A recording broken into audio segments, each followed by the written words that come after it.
Hi, welcome to Journalistic Walk Talks with me, Vijay Shekhar. Let's re examine stories you thought you knew and the ones you were never told.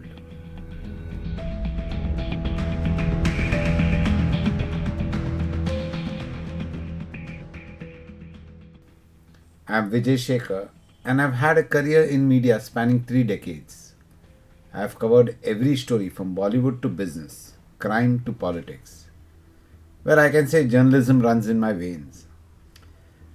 Journalism is the business of truth, but not anymore, is it? Now, what we are seeing is just nonsensical yelling to draw attention away from the truth. Lines between journalism and entertainment have been blurred. Let's be honest, I'd rather watch contestants on Big Boss shouting at each other. But would I trust them if they delivered news? Probably not. And let me tell you, this is my first attempt at sharing stories via this medium.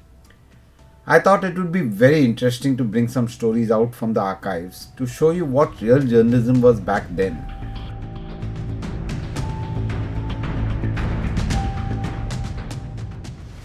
As a journalist myself, I've always been at the epicenter of a news story, not hiding in the studio pretending in front of a green screen as we see today. Speaking of epicenters, let me take you all back to a time when we did a story that literally shook India. Its epicenter was Gujarat. My today's podcast is called Whispers from the Rubble. 23 years ago on this very day, 26th of Jan 2001, the whole country was gearing up to begin celebrating the first Republic Day of the 21st century. School children lining up the streets of Bhuj, Gujarat, ready to march, their parents proudly looking from the sidelines. However, I was stuck at home in Mumbai. I couldn't go to office because I was bound to the bed with a high-grade fever which refused to come down. Suddenly I felt tremors. I couldn't believe what I was experiencing. First I thought it was my fever which was making me hallucinate. But when I checked, even the others at home felt it. Well, tremors in Mumbai meant the epicenter was somewhere else, and the journalist in me would not settle down till I knew exactly where. Now let me remind you, back in 2001, not everyone had mobile phones. In fact, the internet also was not what it is today. Technology was in its nascent stages, and the whole canvas of media was different. And I'll get to that in a few minutes. I immediately got in touch with Z News, the channel I was working for, and asked the people in my office what was happening. They said that the tremors have come out of Gujarat, and obviously there was an earthquake somewhere in Gujarat. Now a team was being put together because we had a very small office in Gujarat, so obviously the closest place to travel from was Mumbai, and this team was being put together and was supposed to travel. I insisted on being on the team that would cover the story. The young enthusiastic journalist in me took over, and I forgot all about my illness. I started finding ways to travel to Gujarat. Let me remind you, a 7.5 magnitude earthquake had hit the state, and regular planes would not be able to land. But I later found out that there was a Sunil Dutt Foundation which was sending food and medical supplies via a cargo jet. And we knew that that was going to be our only chance to get into the city. Without giving it a second thought, me and my cameraman were on this cargo plane, which was a wild experience because there was no seats, no seat belts. It was not like a regular plane. But little did we know that the journey was just the beginning, as nothing could have prepared us for what we saw when we got there. We landed on what I believe was an army landing strip, so no airport, no baggage claim or security like a regular airport. There was virtually no one there. In fact, it was pitch dark. As soon as we got off the plane, we did not know which way we were headed, but we just started walking. We didn't know how many hours we had to walk to reach any place, where people could guide us. However, we saw that there was a relief truck going past, and we hitched a ride on that. And we reached a place in Bhuj, which was called the Bachao. And I remember, we in the darkness we started walking and making our way. And we were standing and we could not see anything. It was so dark we could not see anything. And we actually looked around, and then one man came up to us and said, so I said, where's the destruction? Of course, this looks more like a plain piece of land. Where's the destruction? I can't see much. He said, where you're standing is actually the second floor of a row of buildings which used to stand there. He described the event to us, and he said that it was 26th January, and in the morning, all the children from school were walking in a march past in this lane, which was surrounded by buildings and shops. And you know, as they were marching with the Indian flag, earthquake hit, and the whole building just caved in like it was an implosion, and they were buried alive. Our hearts just stopped. We didn't. And that's when the magnitude of the event hit us. We realized, when you just read in the newspapers, okay, there was an earthquake and X number of people have died and X number of people have lost their homes. But when you stand on the top of this disaster, and the silence there, it spoke a different language. It was something that I hope nobody in this world has to experience again. That is the kind of coverage, and that is the kind of thing that always stays with you in your mind, and you never forget that moment, standing there, and the time between the man telling us the disaster that had struck and the time between when we again got our senses back and tried to get on with our work. That whole, it may have been not even a couple of minutes, but it was like a lifetime. I remember that very clearly. Of course, we went on and we did many stories in and around the area. We did a few stories about survivors. We did a few stories about people who had a very lucky escape, and some stories on families who were going through hardship. And we were hoping our stories would bring a lot of more NGOs and relief material, and probably even help get international help. Of course, the next day or the third day, after doing many stories, we went to a spot where I remember in the night, a whole team had come from Russia, and they had brought these sniffer dogs along, and they were looking through all the rubble to find if there's any life left underneath these things. And the dogs were there, and we did a story on the dogs. We spoke to the trainer, everything, and of course there were no survivors. And then the next logical thing was just for them to start clearing the rubble, so that was to happen the next day. We for the last 2 to 3 days we were sleeping on the road, so we saw a bus standing there, and we decided to just sleep in the bus for the night. In the morning, we covered the whole place in the light, and then we moved from there. And then we saw a lot of JCBs and other machinery coming, and I knew that they would start to clear the rubble.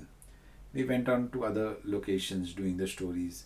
As I'm telling you these things, this was even, I was working for Z News at that point of time, and I was covering all these stories for Z News.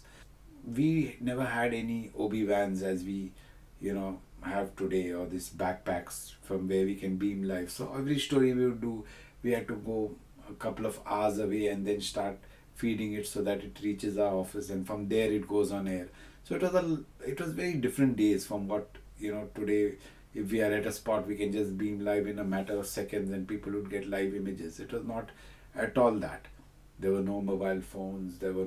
Internet did not virtually exist for us at that time. I'm not saying that it was around. Mobiles also were around, but we did not have the facilities at that point of time. So all news had to be gleaned from somebody who we meet on the road, or some of the officials there. of course, we went on to do other stories, and then as I had gone, I met a friend who worked for a foreign news agency, a wire agency, and he wanted to get some shots of a statue which had fallen down, and he asked me if I'd seen any, and I said yes, I'd seen, and I can take him there. Of course, he had a lot more facilities than us, and he had a vehicle, so we decided to travel with him in the car, and then we went to the spot. He was taking shots.